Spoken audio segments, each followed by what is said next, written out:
déjame un segundín, matizo.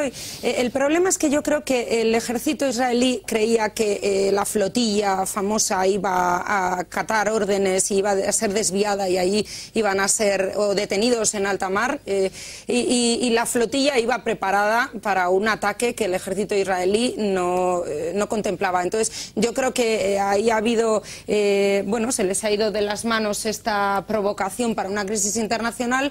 En cuanto a la intervención... No se les ha ido de las manos, lo han hecho perfecta. La flotilla, pero el ejército israelí no tenía pensado causar ninguna baja. Creo que la intención y además así la operación... ¿Qué tiene que hacer un soldado cuando le lanzan una bomba?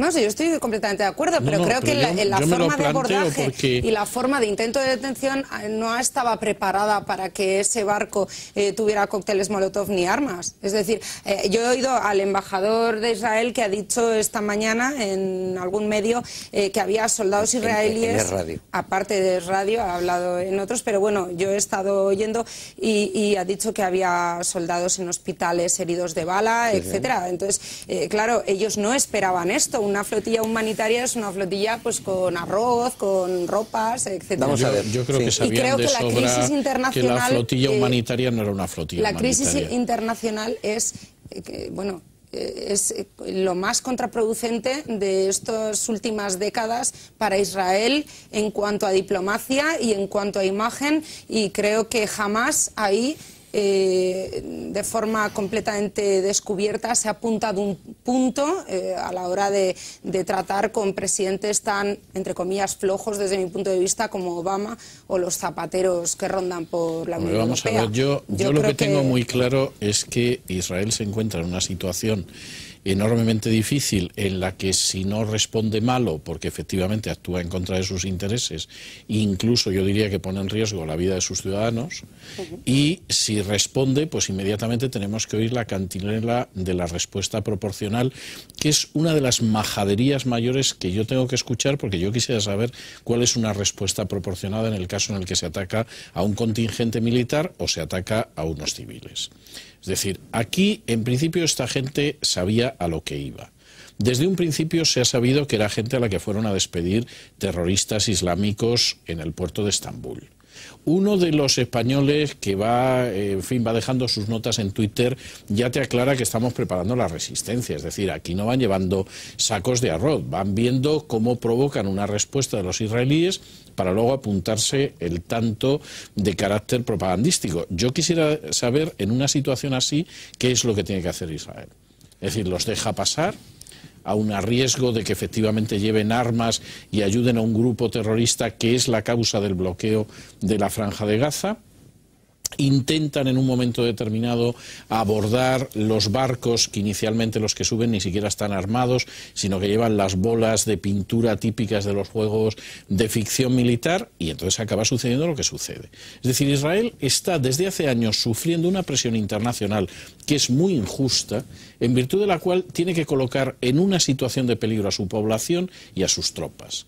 Y yo personalmente no creo que eso sea en absoluto justo. Claro, cuando luego además haga lo que haga Israel, lo van a condenar. Es decir, hoy Forges saca una viñeta absolutamente indigna hablando de la bestia, que parece ser que por definición la bestia en estos momentos es el Estado de Israel, que aparte de que lleva más de medio siglo intentando que lo dejen vivir en paz, se encuentra con una situación en la que como mucho es el escudo de Occidente frente a la invasión islámica. Y, por supuesto, esto sin que se lo vaya a agradecer jamás Occidente. Y en caso de que se lo agradezca, nunca se lo agradeceremos bastante.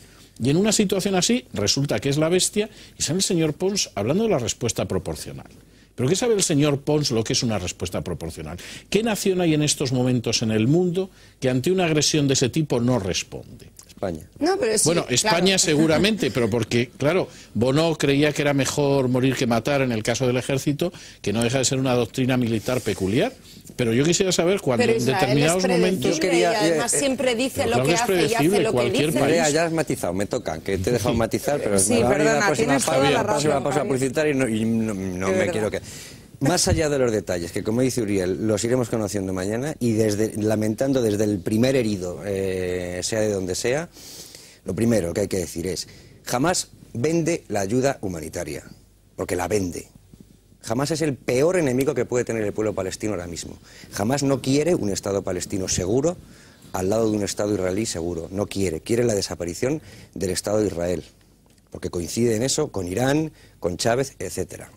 En los túneles se vende la ayuda humanitaria y muchas otras cosas más.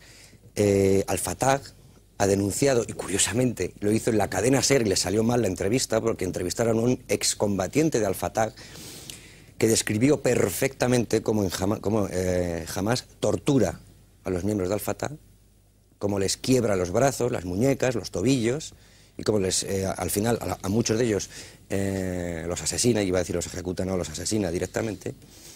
Y eso es algo con lo que parece imposible luchar, pero no, es posible. O sea, el peor enemigo que hay ahora mismo del pueblo palestino, que es que parece que somos nosotros los... No, el peor enemigo del pueblo palestino es Al-Fatah, Hamás, Israel. Hamás, perdón, exacto. Hamás. Episodios de propaganda que recordamos siempre y parece que caen siempre en saco roto, pues todos los que hemos visto de Pallywood, los apagones de Gaza que no eran apagones de Gaza en absoluto, el asesinato del niño Mohamed Al-Dura, que fue icono y que luego ya hemos visto todo lo que ha pasado, los misiles desde las escuelas. Y por cierto, otra cosa, una cosa que nunca hará Israel, y lo has dicho tú antes, César, es poner en riesgo a su población. Israel no suele poner en riesgo ninguna población, porque además es que avisa por teléfono, por correos electrónicos, avisa a las poblaciones que puedan estar en riesgo con palestinos, porque Israel sí quiere un Estado palestino seguro al lado suyo, siempre y cuando su Estado sea seguro. Y, por ejemplo, cuando salen noticias de asesinado el líder de Hamás, estaba buscando el nombre, pero no me acordaba, Nizar Rayan, que era un líder militar de Hamás, asesinado junto a sus hijos. Ese señor, cuando sabía que iban a por él, cogió a sus 4 mujeres y a sus 6 o 7 hijos y se puso en el sitio donde sabía que iban a acabar con él.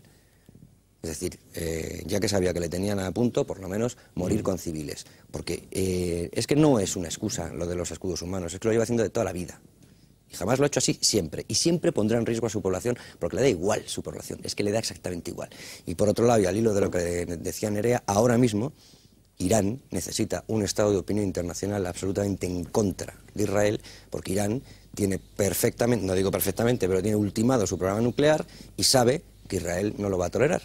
Y necesita un estado de opinión alterado contra Israel. Y hoy, evidentemente, lo ha conseguido. Yo quiero escuchar a Obama. Lo que es muy triste en el tema de esas misiones supuestamente humanitarias que se emprenden por ONGs, en esta ha participado de una forma muy activa una turca vinculadísima al terrorismo islamista internacional. Insani Yardim. Exactamente, la IHH. Muy conocida, pero no solo, es decir, ahí también hay ONGs occidentales y hay un romanticismo permanente, y ese es el gran problema en amplísimos sectores de la opinión pública occidental y en particular europea y quizá aún más acentuado en España, que ven todas estas iniciativas como buenas, positivas, humanitarias, etcétera, etcétera. Lo primero que hay que hacer es desenmascarar la movida. El desenlace ha polarizado el debate, pero creo que hay que volver al inicio del gobierno de Israel, en este caso, ya venía anunciando lo que era esta iniciativa. Es decir, lo de que no era pacífica se ha descubierto en el último tramo con las consecuencias terribles que hemos visto, pero que era una misión de propaganda y que no le importaba un pimiento el tema humanitario está clarísimo, porque cuando una organización, un barco, una institución, una persona quiere hacer llegar ayuda a grupos, luego entraremos si son necesitados o no, pero partamos del supuesto que sí era un grupo que necesitaba esa ayuda, no le importa por dónde llegue. No, es que Israel se le iba a garantizar. Exactamente, o sea, a eso voy, y os la garantizamos. Exactamente, es decir, si el fin en sí mismo... no lo querían hacer. Exactamente, porque el fin en sí mismo no era hacer llegar la ayuda. Era un bloqueo. Era la maniobra política de apoyo a Hamás, de poner a Israel en una situación que siempre iba a ser complicada, porque se resolviera como se resolvió. Pero Uriel, ¿por qué nadie dice y por qué nadie termina de decir, y eso alguna vez también se lo hemos comentado cuando hemos tenido oportunidad en entrevista con Schultz, con el embajador, porque no se da la prueba palpable. Es que a nosotros nos han llegado por muchos sitios, igual que nos han llegado imágenes de muertos que se caen y vuelven a subir para que lo graben las cámaras internacionales, que aquí, digo las cámaras de televisión internacionales. ¿Por qué nos enseñan esas imágenes que sí que se han visto?